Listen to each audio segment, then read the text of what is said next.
Okay, I want to talk to you about books and DVDs. Other than purses, books is something that I love. I love to read. I have since my childhood, and books was one of the hardest things um, for me to begin to get rid of, but I did. So I have my book collection, which is not really a collection. It's down to probably about 15 books. Um, 4 or 5 of those might be cookbooks, and um, and then I'm really into nonfiction right now, so I have some nonfiction books, and of course my Bibles. I've got 2 Bibles, um, but I'm kind of proud of myself when it comes to the books, getting it down there, and it was something that took over the years because I would get rid of just 1 or 2 books at a time. I didn't really have like a major library or anything like that, um, but I did still have too many books. So all I did was just periodically go through them. I had them displayed on a bookshelf. They weren't stored anywhere, and then I would uh, just go through and just look and okay, am I going to read this book? Did I even like it enough to read it again? And there were a few books I've gotten rid of that I had gotten over the years and never read. And so I'm pretty good at reading. I like to read, and I'm pretty fast reader. So if it's been a year or two and I have a book and I haven't read it, it probably means that I've lost interest in it before I even begin. So a lot of times when people buy me a gift, they'll buy me a gift card um, to a bookstore, and I love libraries, but I love bookstores even more. And so that's how I would buy my books.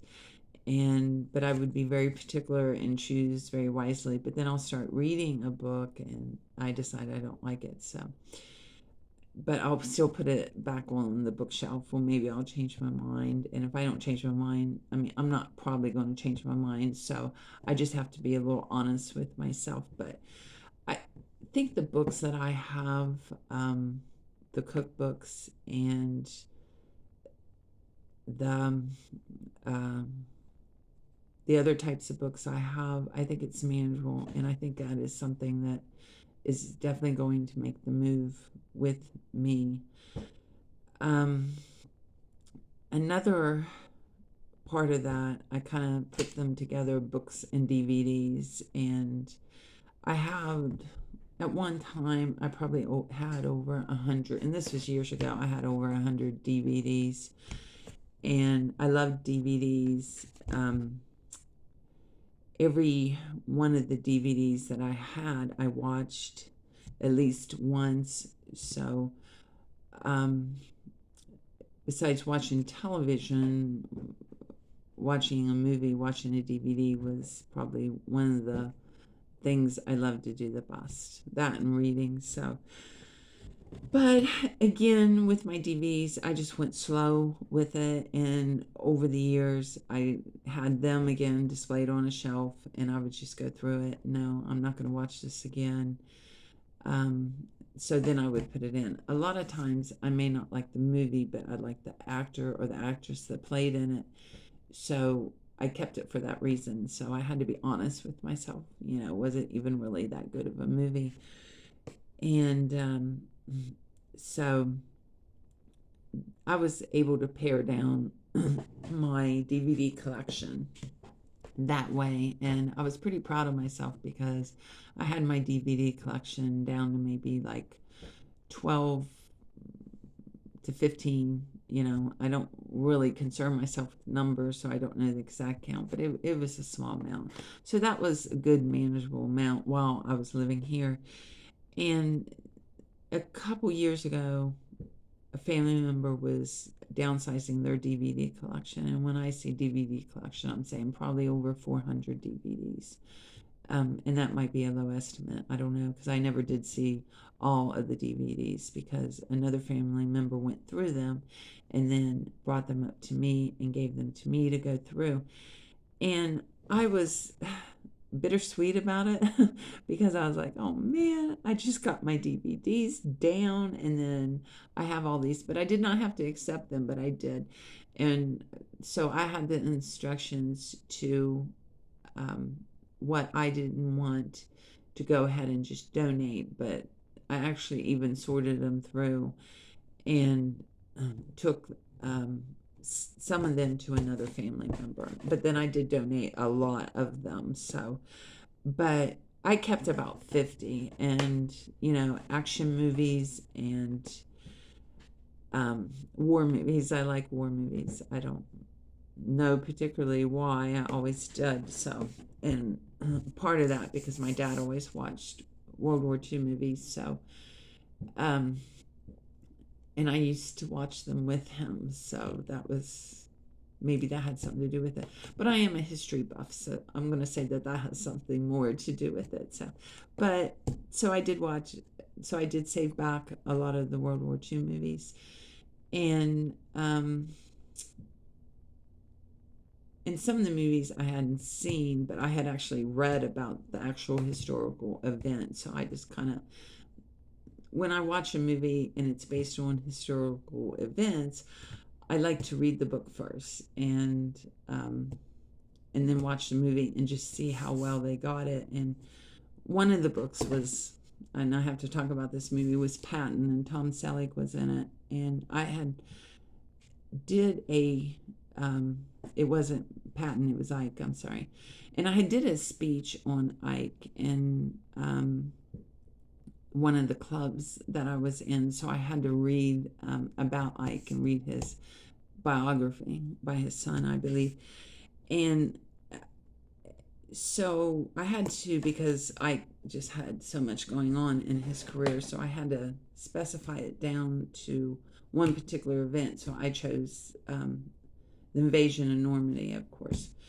And so that movie Ike with Tom Selleck was based on that, and it was like almost word for word. I was so impressed. It was such a good movie. So I did debate about keeping it.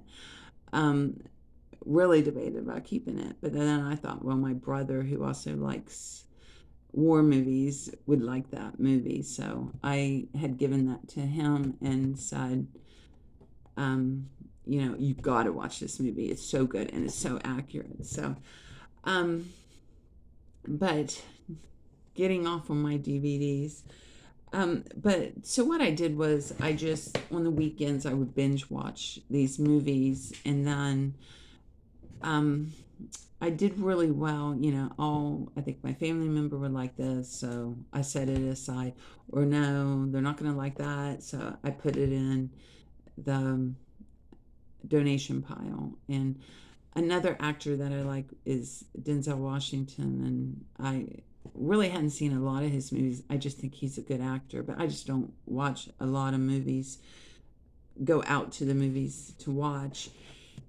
And so I watched the first movie that I had of his, and this person really liked Denzel Washington because there was a lot of movies.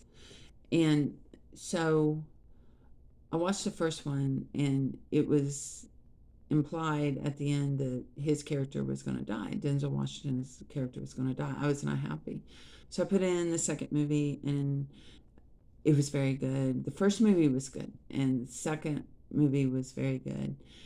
And at the end, it was implied he was going to die. And then I watched the third movie, the same thing, and I was done watching his movies because I said Denzel can't die. He just can't die. So, and a couple of the other movies I was going to rewatch, but I had already seen those movies in the past. So that was easy to actually get rid of those movies because I don't like it if it doesn't have a happy ending or a good ending. So. And but one other movie that I did get was The Way with Martin Sheen.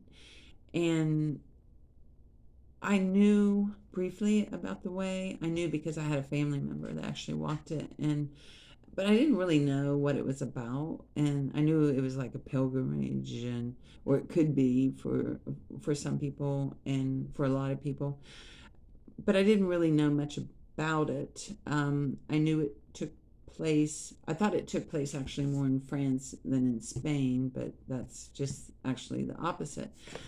But I put the movie in, and I was like, wow, wow. So, you I always had things I want to do, my bucket list and, my goal list. And so, so that was actually added to my list. And um, I've probably watched the movie about 15 times. And I haven't watched it in over a year, but I definitely binge watched that movie. So I did keep that movie. And I think out of all the 50, I think that was like the only DVD that I kept. So I did really well with that. So I kept to my promise that I was going to get rid of them once I watched them. But I did keep the way, and um, the movie inspires me. And however you can get inspiration, then you need to hold on to that. What inspires you? Um, to change your life, to start to declutter and not live your life around items, but experiences. And to me, that's kind of what the way symbolizes for me. And so, and I have been to Spain before, and I like Spain. And when I was there close to 30 years ago, I promised myself that I was going to come back because I love Spain. And the people are just wonderful people there. Um, so I do have about, like I said, I do have about like 5 DVDs that I really like the movies. Probably at some point I would watch them again. I mean, The Way, yeah, but the other movies I would probably watch again sometime. But I've been so busy lately with other things going on, and I have probably watched 2 movies in the last 6 months. And I have this TV. I don't have cable. I have the TV. It's pretty big TV. And I have the TV. It's hooked up to my DVD player.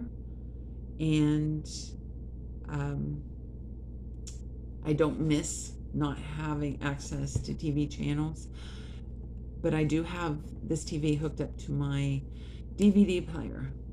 I don't want to take the TV with me. It's pretty big TV. I just don't think it's worth moving. It's not a smart TV. It's just a regular TV, but it's on your bigger side of your flat screen. So, least bigger side for me. And it's just something I just don't think it's worth. I don't watch DVDs a lot to take it. So it's definitely not, that's already made the cut, is definitely not going to move with me. My DVD player, I'm not so sure. I don't know how hard it is to get a DVD player. It might be hard to get a regular television. I don't know. But my DVD player, probably because space-wise, it's not going to take up a lot of space. So it might come with me. And I might keep the 4 or 5 DVDs that I have, even though I haven't been watching them a lot. But if you only have 4 or 5 DVDs, there's only really so much you can watch, unless it's The Way, of course, and then you can watch it 50 times like I did. So basically with books and DVDs, if that is something you enjoy, I don't really feel when you're decluttering, unless you have a deadline, if you have a specific deadline. With my decluttering, I've done it over the years. So I didn't really have a deadline. But if you have a specific deadline, then you need to get more serious about it. But if it's something that you consider your book collection and your DVD collection, anytime you consider it a collection, then it means at some point that meant something to you. So, you know, if you feel that it is something that is going to be hard for you to get rid of, then start out with just 1 or 2 items. And that's all decluttering is. It's not something that you have to take a weekend and you have to get it done. Like I said, unless you have that deadline. But if you don't have that deadline, and this is just something that you're doing on your own, and you don't have to get it done in 3 days. And I guarantee you, over the years, because that is something decluttering has done for me, it's been over the years, and my tastes have changed. And so, my needs have changed and my wants have changed. So, um, my needs have become less and my wants have become more. And I've learned to distinguish between the two. So, and just be honest with yourself. Will you read that book again? Did you even like the book? The movie, why are you keeping it? Is it something you'll watch again? Is it something that you can stream? If you stream movies, is it something that you can stream? So, a book, is it something you could get on, like for ebook, which is something I don't have access to ebooks. I'm old fashioned. When it comes to books, I like to turn pages. So, but that's just me. But if you like ebooks, then maybe consider something like that. It's decluttering's not easy. It's not easy at all. It's hard, because at some point a lot of these items did mean something to you, or you wouldn't have them, or you wouldn't have kept them. Most of the items, maybe some not so. But just, again, I've mentioned it in previous videos, you just take it slow, but you just keep going and don't stop. So, but that's just something that I've had to look at when it comes to my books and DVD collection. So, and just be honest with yourself. Will you read it? Will you watch it again? So,